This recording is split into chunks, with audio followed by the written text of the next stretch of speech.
Let us turn our thoughts to this day of just triumph and proud sorrow, and then take up our work again, resolved as a people to do nothing unworthy of those who died for us, and to make the world such a world as they would have desired for their children and for ours.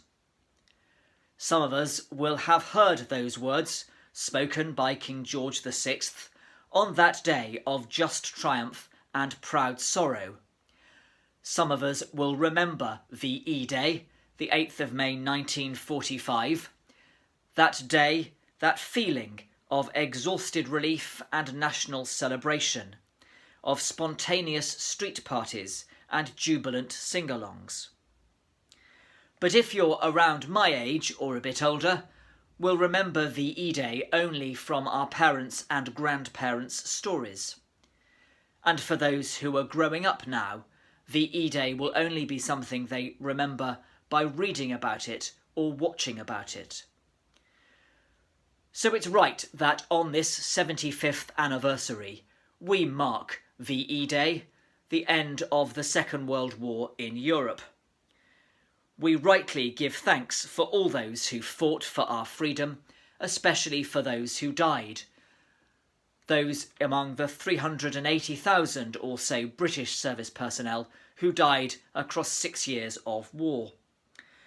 We honour those surviving veterans of this terrible but necessary struggle. Thanks to the great international effort they joined, freedom and democracy were defended for us and for many other countries around the world.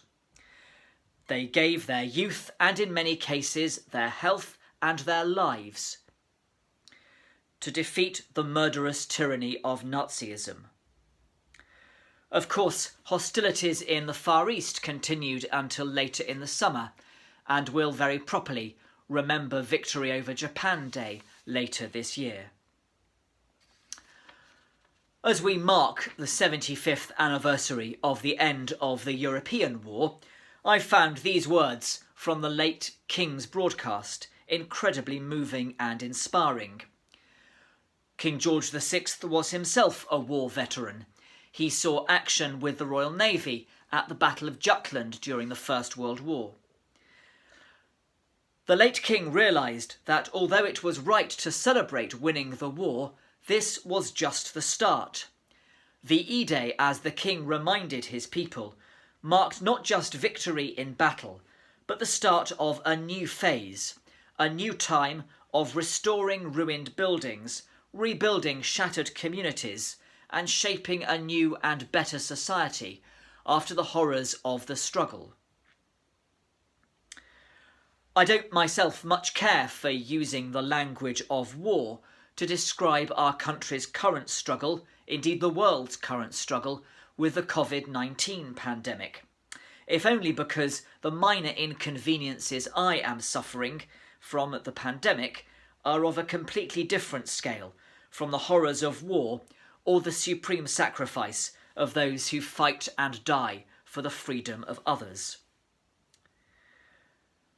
But nonetheless, just as VE Day was the moment when our nation moved from winning a war to building a peace, so too when we reach the point where this pandemic is more under control, it will be only the beginning. Just as our whole society had to come together to shape the peace, as it had come together to fight the war, so too we will need in our own day to come together to shape our future, just as much as we've had to come together to share the restrictions and changes to our lives that our response to the pandemic has demanded of us. So we will have together to work out how we make our society healthier and fairer and stronger, just as they did in 1945. We will have to find ways to reflect the truths we've learned, that shelf stackers and delivery drivers are as important to our lives as brain surgeons and prime ministers. We have lessons to learn about how vulnerable we are and how much we need each other, the importance of human beings being together, the need for human touch. We will have to ponder how interrelated we are, not just with each other in our own local communities, but with the entire global community. And to recognise that what we do in the one part of the world will have serious consequences in another. The changes in our lifestyle and their effects on our atmosphere must prompt us to consider how we can do less damage to our environment. It's right then that we pause today to mark the 75th anniversary of victory in Europe, honouring the dead and the living who were part of that great struggle for our freedom and gave us our future. It's also right that we are inspired by the example of those who won the war and built a peace afterwards, to think about what it might mean to build a better future after our present struggle has ended.